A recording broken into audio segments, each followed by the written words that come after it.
అప్పుల బాధలు వెంటాడుతున్నాయా? అయితే 6 JVR వారి జాతిరత్నాలు ధరించండి. నమస్తే ఫ్రెండ్స్, నేను మీ జర్నలిస్ట్ వలి. తెనాలిలో ముగ్గురు యువకుల్ని పోలీసులు చితకబాదినటువంటి ఘటనకు సంబంధించి మాజీ ముఖ్యమంత్రి వైఎస్ జగన్మోహన్ రెడ్డి గారు అసలు ఆంధ్రప్రదేశ్లో రాజ్యాంగం నడుస్తుందా? ఆంధ్రప్రదేశ్లో పూర్తిగా ఒక రెడ్ బుక్ పాలన నడుస్తోంది. మానవ హక్కుల్ని కాలరాశారు. ఈ పరిస్థితి మారదు ఇంకా ఈ ప్రభుత్వం ఉన్ననాళ్ళు అని ఆయన ఎక్స్లో పోస్ట్ చేసినటువంటి పరిస్థితి ఉంది. తెనాలి ఘటనకు సంబంధించి ఏ విధంగా చూడాల్సిన అవసరం ఉంది? దీని గురించి మాట్లాడడానికి నాతో పాటు స్టూడియోలో ఉన్నారు అనలిస్ట్ కటా కార్తీక్ గారు. మాట్లాడదాం. కార్తీక్ గారు నమస్తే అండి. నమస్తే వలి. కార్తీక్ గారు, నడి రోడ్డు మీద ముగ్గురు యువకుల్ని కింద కూర్చోబెట్టి ఒక పోలీసు ఏమో తన బూటు కాళ్లతో మోకాళ్ళని తొక్కిపట్టాడు, ఇంకొక పోలీసు లాఠీ విరిగేలా అరికాళ్ళను విరగొడతా ఉన్నాడు. ఇది చూసిన తర్వాత ఏంటి పోలీసులు ఇంత దారుణంగా ప్రవర్తిస్తున్నారు? అందుకే కదా జగన్మోహన్ రెడ్డి గారు పోలీసుల్ని బట్టలోడదీస్తా అనేది. ఇంత దారుణమైన పరిస్థితులు ఉన్నాయి కదా అని చెప్పి వైసీపీ నాయకులు మాట్లాడుతున్న పరిస్థితి ఏమంటారు? ఇప్పుడు రోడ్డు మీద ఒక అమ్మాయి ఒక అబ్బాయిని లాగి చెంప మీద కొట్టింది. ఆ సంఘటన మాత్రమే చూసినప్పుడు ఏమనిపిస్తుంది? ఏంటి ఈ అమ్మాయి ఎందుకని కొడుతుంది, తప్పు కదా అనిపిస్తుంది. అంతకంటే ఒక్క నిమిషం వెనక్కి వెళ్ళి ఆ అబ్బాయి ఆ అమ్మాయిని చున్నీ పట్టుకొని లాగిన విషయము, ఆ అమ్మాయిని వేధించిన విషయం కూడా తెలిసిందనుకో, ఇట్లాంటి లాగిపెట్టి తంతం కాదు, రోడ్డు మీద నరికేయాలి అనేంత కోపం సమాజానికి వస్తుంది. అంటే ఒక సంఘటన మనం చూస్తున్నప్పుడు ఆ సంఘటన వెనకాల ఉన్నటువంటి విషయాలు కూడా మనం గమనించాలి. ఇప్పుడు ఎగ్జాంపుల్ నువ్వు చెప్పే ఒక సంఘటన, పోలీసు వాళ్ళు ఒక ముగ్గురు యువకుల్ని రోడ్డు మీద సెంటర్లో పబ్లిక్ ముందు విచక్షణ రహితంగా కొట్టారు అనేటువంటిది కదా. దానికంటే ముందు ఆ యువకులు డ్యూటీకి వెళుతున్న ఒక కానిస్టేబుల్ని అదే సెంటర్లో ఆపి అడగోరుగా కొట్టి చంపడానికి ప్రయత్నం చేశారు. ఆ చిరంజీవులు అనే కానిస్టేబుల్ తనను తాను రక్షించుకొని పారిపోయి తర్వాత పోలీస్ కేసు పెడితే దానికి రియాక్షన్గా పోలీసు వాళ్ళు ఈ పని. ఎందుకు ఆ కానిస్టేబుల్ మీద ఈ యువకులు అంతా కక్ష కట్టారు? ఎందుకు దాడి చేసే ప్రయత్నం చేశారు? ఏంటి? ఇంకా పూర్వపరాల్లోకి వెళ్ళినప్పుడు ఈ పర్టికులర్ వ్యక్తుల మీద ఎవరైతే యువకులు నవీన్ అలియాస్ కిల్లర్, ఇతని మీద 11 కేసులు ఉన్నాయి. తర్వాత జాన్ విక్టర్, ఇతని మీద ఏకంగా రౌడీ షీటర్ ఉంది. సో ఇతని స్నేహితుల మీద కూడా అనేక కేసులు ఉన్నాయి. సో వీళ్ళంతా రౌడీ షీటర్లు కేసులు కలిగి ఉన్నవాళ్ళు, అనేక కేసులు ఉన్నారు. ఈ కేసుల్లో పోలీసులు అరెస్ట్ చేసినప్పుడు ప్రత్యేకించి ఒక కేసు గురించి చెప్తున్నారు. గంజాయికి సంబంధించి కౌన్సిలింగ్ కోసం ఈ కానిస్టేబుల్ వీళ్ళని అరెస్ట్ చేసి తీసుకెళ్లి కౌన్సిలింగ్ ఇచ్చాడు. ఆ కోపాన్ని మనసులో పెట్టుకుని అదే కానిస్టేబుల్ పగబెట్టుకుని డ్యూటీకి వెళ్తున్న ఆ చిరంజీవులు అనే కానిస్టేబుల్ని అదే సెంటర్లో ఆపి కొట్టి చంపే ప్రయత్నం చేస్తే పారిపోయి తనను రక్షించుకున్నాడు. ఇప్పుడు కానిస్టేబుల్ మీద దాడి చేసే సమయంలో కూడా వాళ్ళు గంజాయి మొత్తం ఏమైనా ఉన్నారేమో, ఇంకా రాబోయే కాలంలో తేలాలి. అయితే ఈ విషయం సరే, పోలీసులను కొట్టినంత మాత్రాన అదే పోలీసు చట్టాన్ని చేతిలో తీసుకుని అంత ఈజీగా కొడతారా? రోడ్డు మీద కొట్టేటువంటి అవకాశం ఉంటుందా? చట్టాన్ని చేతిలో తీసుకోవడం తప్పు కదా అనేటువంటిది జగన్మోహన్ రెడ్డి గారు స్పందించారు. నిజానికి మాజీ ముఖ్యమంత్రి వైసీపీ అధినేత జగన్మోహన్ రెడ్డి గారు ఈ విషయం మీద స్పందించడాన్ని నేను ఆహ్వానిస్తున్నా. కానీ కొన్ని విషయాలు నేను అడగదలుచుకున్నా. ఏంటి అంటే స్పందించడాన్ని ఆహ్వానిస్తున్నా, స్పందించినటువంటి వైఖరి మీద నాకు కొన్ని భిన్నాభిప్రాయాలు ఉన్నాయి. ఉదాహరణకి అబ్బా, నేను కొన్ని సంఘటనలు గుర్తు చేస్తా. దిశ ఎన్కౌంటర్ అనేది నీకు ఐడియా ఉందా? హైదరాబాద్లో జరిగింది. అవును. దిశ ఎన్కౌంటర్ ఏం జరిగింది? ఒక లారీ డ్రైవర్సు క్లీనర్లు కలిసి రోడ్డు మీద ఆగి ఉన్నటువంటి ఒక అమ్మాయి మీద అత్యంత దారుణంగా అత్యాచారం చేసి హత్య చేశారు. అప్పుడు సమాజం ఏ రకంగా రియాక్ట్ అయింది? వీళ్ళని అరెస్ట్ చేసి జైల్లో పెట్టి మేపొద్దు, ఇమీడియట్గా ఎన్కౌంటర్ చేయాలి, వీళ్ళని నడి రోడ్డు మీద ఉరి తీయాలి, నడి రోడ్డు మీద నరికేయాలని సమాజం, మహిళా సంఘాలు అందరూ డిమాండ్. జనంలో వచ్చిన ఆగ్రహం వచ్చింది కదా. అప్పుడు పోలీసులు నిజంగానే వాళ్ళని ఎన్కౌంటర్ చేశారు.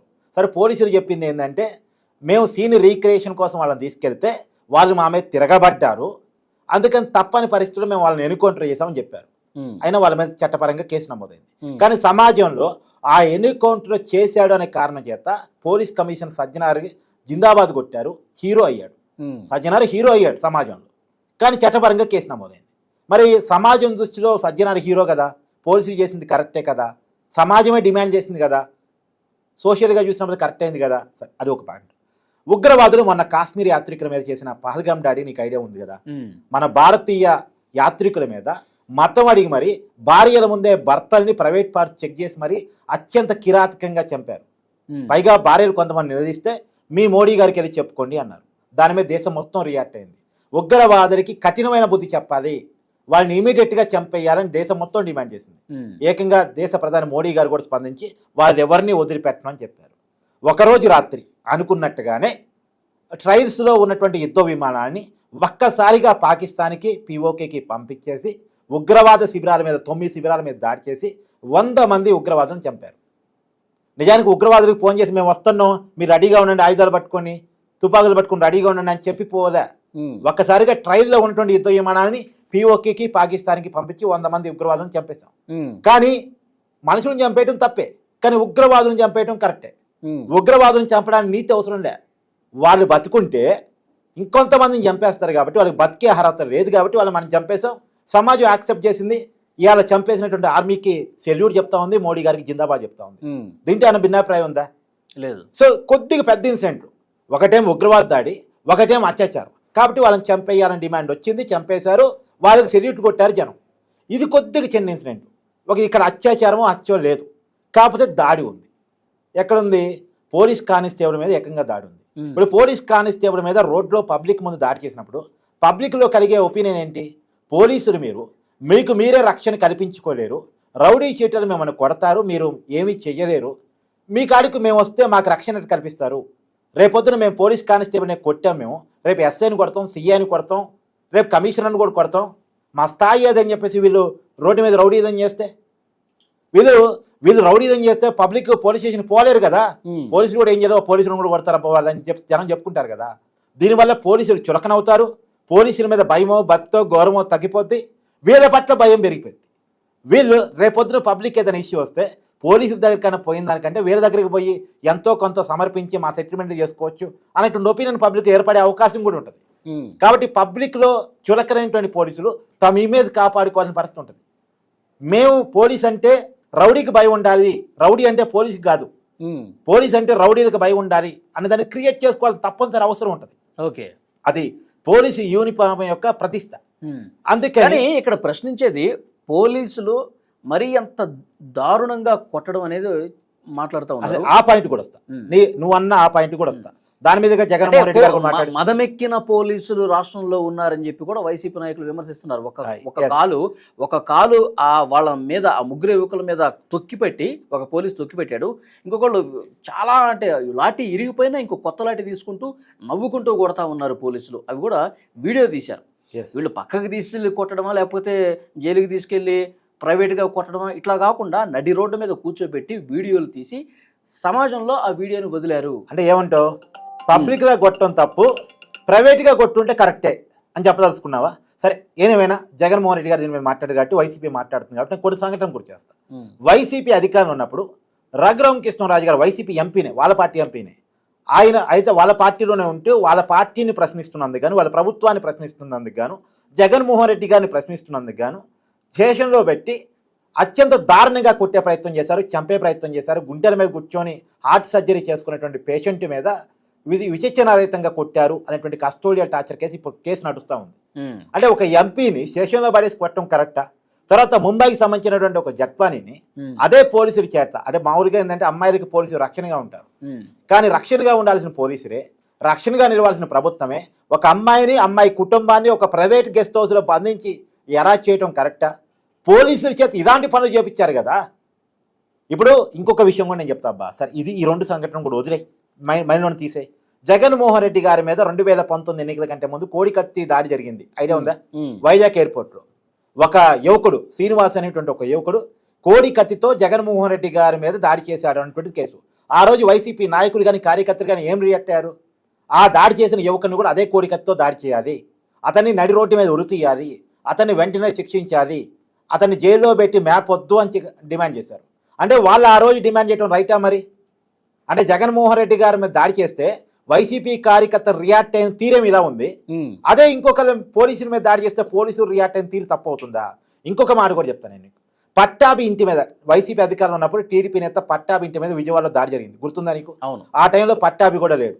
పట్టాభి లేని సమయం చూసుకొని వాళ్ళ భార్య పిల్లలని భయపెట్టారా, ఇంట్లో ఉన్నటువంటి వస్తువులన్నీ ధ్వంసం చేసి వచ్చారు.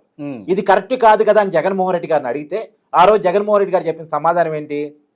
నన్ను పట్టాభి బూతులు తిట్టాడు, ఆ బూతులు తిట్టడం వల్ల మా కార్యకర్తలు కోపం వచ్చి ధ్వంసం చేసి వచ్చారు, ఇంటి మీద పడుంటారు, దాడి చేశారు అని చెప్పి జగన్మోహన్ రెడ్డి గారు సమర్థించుకునే పని చేశారు.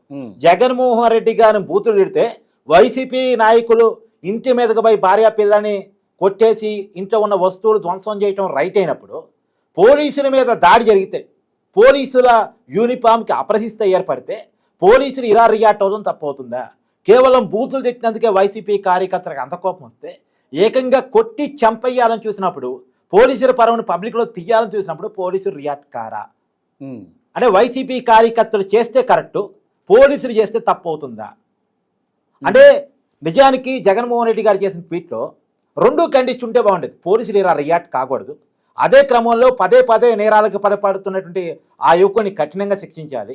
ఏకంగా పోలీసుల మీద దాడి చేశారంటే వాళ్ళకి చట్టం అంటే భయం కలగట్లేదు, పోలీసులు అంటే ఏమాత్రం గౌరవం భయం లేదు వాళ్ళకి దాన్ని కల్పించాల్సిన అవసరం ఉంది, అవసరమైతే వాళ్ళని శిక్షించడానికి కఠినమైన చట్టాలు తయారు చేయాల్సిన అవసరం ఉంది అని 2 వర్షన్లు జగన్మోహన్ రెడ్డి గారు వినిపించి ఉంటే బాగుండేది. అంటే రౌడీ షీటర్లను వెనకేసి రాదర్చుకున్నారా? ఇప్పుడు వైసీపీ ఒక స్టాండ్ తీసుకుంది, పోలీసులు బట్టలు ఇప్పుతాం, సప్త సముద్రాలు ఈదైనా సరే పోలీసుల సంగతి చూస్తామని పదే పదే వైసీపీ నాయకులు జగన్మోహన్ రెడ్డి గారు ఏకంగా మాట్లాడుతున్నారు. అంటే పోలీసుల మీద దాడి చేస్తేనేమో సమర్థిస్తారు, పోలీసులు మాత్రం తమ దాడిని ఎదుర్కొంటే ఖండిస్తారా? ఇది కరెక్ట్ కాదు కదా. మాట్లాడితే 2 వర్షాలు మాట్లాడాలి. నిజానికి మానవ హక్కుల తరపున చూసినప్పుడు పోలీసులు అలా ప్రవర్తించడం తప్పే కావచ్చు, దానికి కాదనేది లేదు. అదే క్రమంలో అలా ప్రవర్తించడానికి ఉన్న కారణాలను కూడా వివరించగలగాలి, విశ్లేషించగలగాలి కదా. రూపాయికి 2 వైపులో చూడగలగాలిగా నాయకుడు అనేవాడు. ఒకవైపే చూసి వన్ సైడ్గా మాట్లాడటం అనేటువంటిది కరెక్టా? ఇప్పుడు ఏం చేయాలి? వాళ్ళు కొడితే పోలీసులు కొట్టించుకోవాలి. ఇవాళ కానిస్టేబుల్ని కొడతారు, రేపు ఎస్ఐని కొడతారు, ఎల్లుండి సీఐని కొడతారు, తర్వాత కమిషనర్ని కొడతారు, ప్రైవేట్ సెటిల్మెంట్కి అలవాటు పడతారు. ఈ ప్రైవేట్ సెటిల్మెంట్కి అలవాటు పడే బ్యాచ్, చట్టం అంటే భయం లేకుండా రోడ్డు మీద గ్యాంగులుగా తిరిగే బ్యాచ్, రౌడీ షీటర్లు కేసు పెట్టినా సరే ఏమాత్రం భయపడకుండా రోడ్డు మీద తొడరగొట్టే బ్యాచ్, పోలీసులు కూడా కొట్టేస్తాం అని సమాజంలో చెప్పుకునే బ్యాచ్ని ఎంకరేజ్ చేయాలి ఇప్పుడు. కాబట్టి సమాజాన్ని అంటే చట్టపరంగా కొన్ని తప్పు అవుతాయి, సోషల్గా చూసినప్పుడు కొన్ని కరెక్ట్ అవుతాయి. ఇందా చెప్పాను కదా, మనిషిని చంపడం తప్పే, ఉగ్రవాదం చంపడం కరెక్టే. తర్వాత దిశ ఎన్నికౌంటర్లో వాళ్ళని చంపడం తప్పే. కానీ అమ్మాయిల మీద పదే పదే అత్యాచారాలు పారిపోయే వాళ్ళకి ఒక భయం రావాలంటే కొన్ని సంఘటనలు జరిగి తీరాలి. దాన్ని సమాజం యాక్సెప్ట్ చేస్తూ ఉంటుంది, సమాజం సెల్యూట్ చెప్తూ ఉంటుంది. ఇప్పుడు సజ్జనార్ హీరో, మోడీ గారు హీరో, మరి ఇక్కడ మాత్రం పోలీసులు విలన్లు అవుతారా? ఇంకోటి కూడా పట్టాభింటి మీద టీడీపీ ఆఫీస్ మీద పట్టాభింటి మీద దాడి చేసిన వైసీపీ కార్యకర్తలు కరెక్టే. తర్వాత కోడికత్తి శ్రీనివాసును ఉరిదీయాలన్న వైసీపీ నాయకులు కరెక్టే. మరి ఆ కోడికత్తి సన్నివేశం నిరూపించబడలేదు, అది కత్తి దొరికింది లేదు, అది జరిగింది నిజమని చెప్పేసి నిరూపించబడింది లేదు. ఆ రోజు వైసీపీ నాయకులు రియాక్ట్ అయింది నిజమే. తర్వాత రఘురామకృష్ణరాజు గారిని, జత్వానీని వేధించడం, పోలీసుల చేత వేధించేలా చేయడం, ఇవన్నీ కరెక్ట్ అయినప్పుడు ఇదొక్కటి మాత్రం తప్పు అవుతుంది అనుకోవటం ఎలా సాధ్యం?